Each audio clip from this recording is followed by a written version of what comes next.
سلام دوستان، به کانال ذهن خلاق و شاد خوش آمدید. در این ویدیو می‌خواهیم 5 مواد معدنی، ویتامین و گیاهی رو برای شما معرفی کنیم که درمان‌های موثری برای اسید معده، ترشی معده و ناراحتی معده میباشند. لطفاً تا آخر این ویدیو با ما باشید.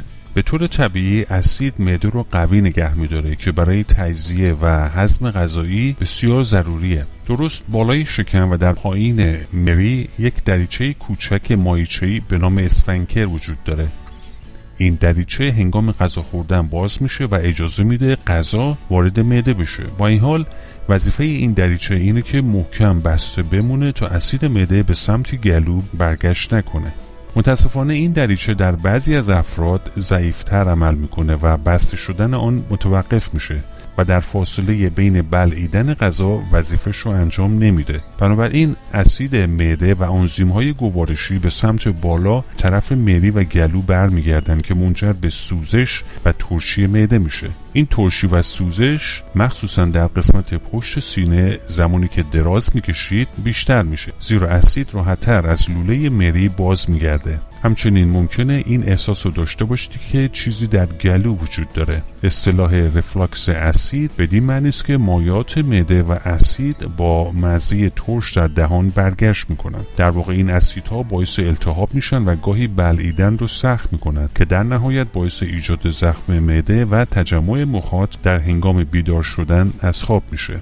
سطح اسید در معده به طور طبیعی باید بین 1 تا 3 در مقیاس pH باشه که این اسید بسیار قوی است و برای تجزیه و هضم غذا در بدن کمک میکنه. با این حال اگه این اسید خیلی قلیایی بشه، دریچه کوچکی که در مورد آن صحبت کردیم شل میشود و اسید شروع به برگشت به لوله غذا یا مری میکنه. اگر ریفلاکس اسید معالجه نشه میتونه منجر به آسیب زخم و بافت اسکار در مری بشه که از بلع صحیح غذا جلوگیری میکنه و در نهایت میتونه خطر سرطان گلو رو افزایش بده. بیشتر افراد به مصرف داروهای ضد اسید روی میارن که ممکنه موقتاً علائم رو برای مدت کوتاهی تسکین بده، اما این داروها pH رو بالا میبرند و اسید معده رو خنثی کرده و به مرور زمان رفلاکس اسید رو بدتر میکنند. به همین دلیل برای درمان اساسی 5 ویتامین و مواد معدنی رو بررسی میکنیم که میتونن برای جلوگیری از رفلاکس اسید یا برگشت اسید به طور دائم مورد استفاده قرار بگیرن و با بازگرداندن pH طبیعی معده این دریچه رو بسته نگه دارند. این ویتامین ها به طور گسترده شامل مواد معدنی، گیاهان و مواد طبیعی میشه که میتوان برای رفع ترشی معده، ناراحتی معده از اونها استفاده کرد. اولی مواد هیدروکلوراید و یا هپسین می باشه. هیدروکلوراید یکی از بهترین مکمل ها برای کمک به توقف رفلاکس اسید و درمان این مشکله. برای اسیدی کردن pH معده به کار میره و استفاده از 2 تا 4 کپسول هیدروکلوراید قبل از خوردن غذا بسیار ضروریه، زیرا انجام این کار کمک میکنه تا غذا بهتر هضم بشه و دریچه اسفنکتر سفت بماند و به طور عادی وظیفه‌ش رو انجام بده و از رفلاکس معده جلوگیری کنه.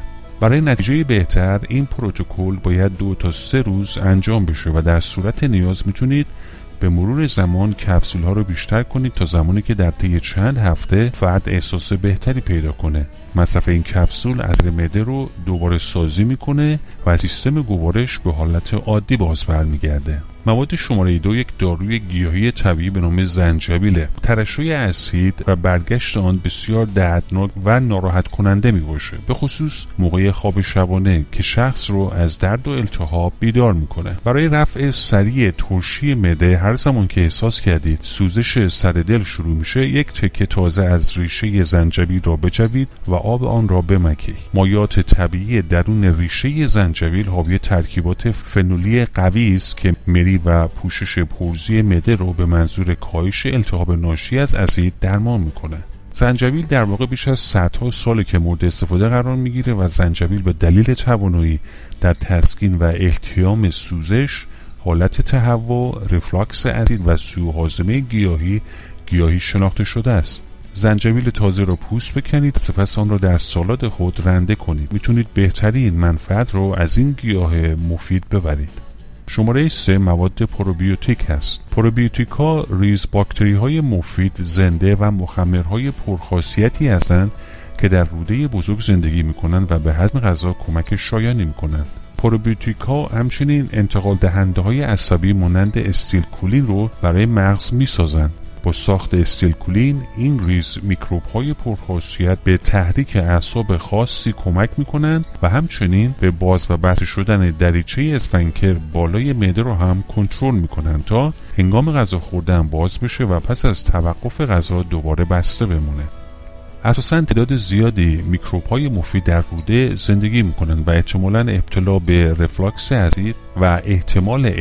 به رفلاکس اسید زخم‌های سوء هاضمه گاستریک و بیماری‌های خود ایمنی رو بسیار کم می‌کنند و به حفظ سلامت کل سیستم و عملکرد طبیعی کمک می‌کنند. متاسفانه بسیاری از افراد به اندازه کافی این باکتریای مفید رو ندارند، چون که توسط داروهای آنتیبیوتیک، داروها، شیرین کننده‌های مصنوعی و غذاهای ناسالم از بین می‌روند که همگی میتونن منجر به ریفلاکس اسید و بسیاری از مشکلات دیگه بشه. بنابراین برای رفع این مشکل شروع به خوردن غذاهای تخمیر شده که سرشار از باکتری‌های اسید لاکتیک هستند مانند کیمچی، کلم ترش و کفیر کنید. این غذاها سرشار از پروبیوتیک‌های زنده هستند که به بهبود سیستم گوارش و بهبود سلامت کلی بدن کمک شایانی می‌کنند. در صورت تمایل میتونید یک مکمل مایع از پروبیوتیک ها رو نیز مصرف کنید و اونها رو در یک لیوان آب ریخته و بنوشید تا به سرعت میکروبیوم خود رو تقویت کنید. چهارمین مواد سرکه سیبه که یکی از شناخته شده ترین داروهای طبیعی برای درمان سوء هاضمه، سوزش سر دل و مشکلات گوارشیه. می توانید یک قاشق غذاخوری سرکه سیب ارگانیک رو که خام و فیلتر نشده باشه رو با آب مخلوط کنید و قبل از هر وعده غذایی آن را همراه با یک نی بنوشید. سرکه سیب یکی از ساده‌ترین و مؤثرترین درمان‌ها برای رفلاکس اسیده. با این حال اگه گلو شدیداً ملتهب شده باشه می توان 2 تا 3 کپسول سرکه سیب رو قبل از هر وعده غذایی مصرف کرد. و آخرین مواد که یک عامل شفابخش قوی برای معده است، موادی به نام روی کارنوزین می باشه. روی یا زینک یک مواد معدنی ضروریه که بدن رو برای التیام بافت‌ها به ویژه سلول‌های داخل بدن فراهم میکنه. نکته بسیار جالب اینه که ژاپنی‌ها یک ترکیب درمانی به نام زینک ال کارنوزین رو ساختند که تقریباً 13 ساله برای درمان زخم معده از اون استفاده میشه. این مواد یعنی روی آل کارنوزین برای التیام هر گونه التهاب معده یا روده مانند زخم معده هم مناسب می باشه.